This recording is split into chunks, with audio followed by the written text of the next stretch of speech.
When will you be attracted, Zoe, for goodness sake? I mean, my God, you're almost 17. I know. Zoe pushed a pizza crust around her plate, annoyed at having to go through this again. Lorraine seemed to think that everyone should have hyperactive hormones like her. Sorry, I pissed you off, haven't I? I'll back off.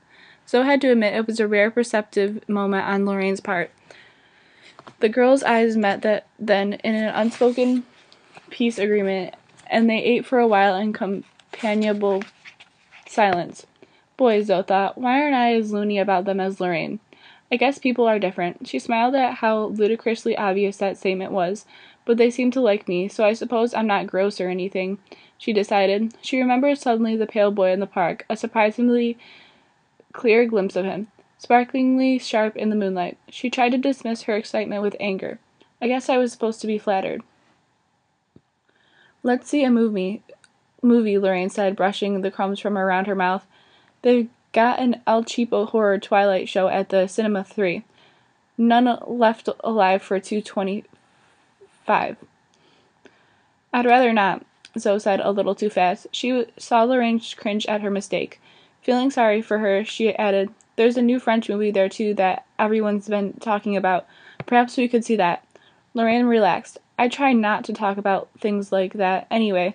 Whenever I see a movie with subtitles, I come out expecting to see them in real life for an hour or two. It's weird. What's the other one? Oh, something based on a Saturday morning cartoon. Yuck. No kidding. They decided to forget about a movie and take the bus back to Oakwood. Zoe was relieved. She didn't think she could sit through a movie, no matter how entertaining. By the time they got off the bus at Oakwood Village, the daylight had fled and the streetlights came on. As the world became darker, so did Zoe's mood. How could I go out and enjoy myself, she thought.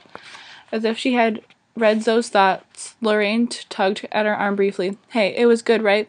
You needed a break. Yeah, Zoe had to admit that she needed it, but now she should get back to the house. Perhaps she'd miss a vital phone call while she was out. However, now that she was near, she dreaded going home. She dreaded the news a phone call might bring. Earth to Zoe. Come in, please. Zoe looked up with a start. I was saying, Lorraine continued, I have to run into the drugstore. Oh, I will wait here then, Zoe said, stopping outside the bookstore. They've got a new display. Okay. Lorraine trotted up the sidewalk to the drugstore on the other side of the alley that divided the row of shops into two sections. There were few people on the street now. Everyone was going home for dinner. The autumn wind was picking up, and Zoe thought she felt a drop of rain on her cheek. There was a hint of wood smoke in the air. It always made her feel vaguely lonely to smell someone's cozy fire when she was out in the night. She examined the contents of the window. She loved bookstores. They were an addiction. Even books she would never read held a fascination when arranged in a bright display. A book called The Secret Life of Vegetables caught her eye. It made her unbearably curious. She was wondering if it was about recent botanical discoveries or a kinky sex novel, when she heard Lorraine's voice. She looked up to see her friend talking to a small, pale child with white hair who stood at the alley mouth. From his left hand dangled a shabby teddy bear. He looked fragile. He must only be about 6, Zoe thought. What's he doing here alone at this time? She walked to join them. The child said something. Lorraine held out her hand, and he gave her a dazzling smile. Then he saw Zoe. The smile faded. It's all right, he said in a piping voice. I remember now. And he took off running down the street toward Chestnut. Appealing little monster, said Lorraine, although she looked puzzled.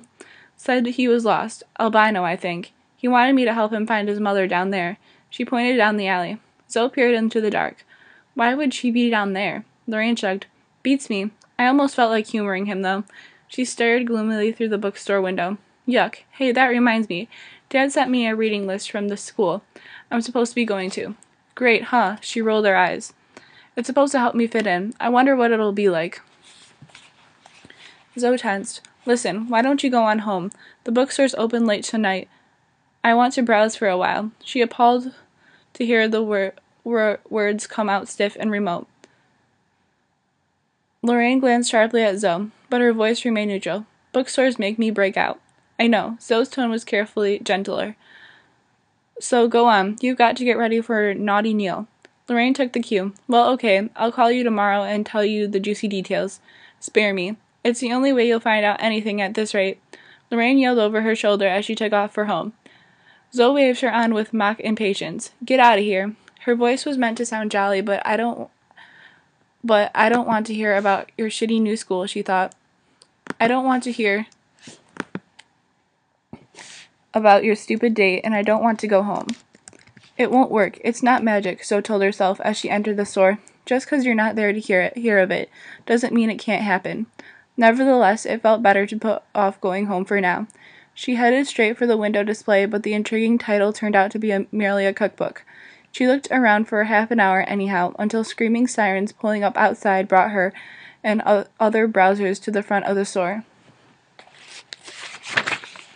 She panicked for a moment. Lorraine. But of course Lorraine was long gone. How Zoe hated sirens. They howled to the scene of an emergency like ravenous banshees and left behind emptiness. A bald man came pushing into the store, white-faced, babbling with shock. They found a body in the alley. Briggs at the pharmacy found it. He announced to no one in particular. The smart blonde woman who ran the bookstore sat down heavily in her seat behind the sales counter. What? Briggs was leaving work, the man continued. He had his bicycle in the alley. He almost fell over the woman. Her throat is slashed. People looked at each other dumbfounded. Another one, someone whispered. Zoe remembered seeing the bald man stocking shelves at the grocery store. More people gathered outside, late shoppers, people going home, others going out for the night, drawn like flies to blood, Zoe thought, and shuddered. She had to get home. She squeezed past the bald man and went out the door. The bell above the door rang with cheery dissonance. A couple moved to let her out. She found herself next to a hastily erected police barrier, just in time to see something under a sheet being loaded into an ambulance. Must have happened recently, she heard a woman say in hushed tones. She felt hot and ill. Excuse me. She had to get home. She navigated the crush of the still-forming crowd on the narrow sidewalk. Excuse me. Where did they come from? Flies, she was sweating. She felt trapped. People jostled to keep their vantage point as she tried to get by. Then she was past them into the night, leaning against the window of the grocery store, eyes closed, gasping deep, ragged breaths, and a cold, soothing hand was stroking her forehead, cooling, comforting. It's death, came a whisper. Her eyes shot open.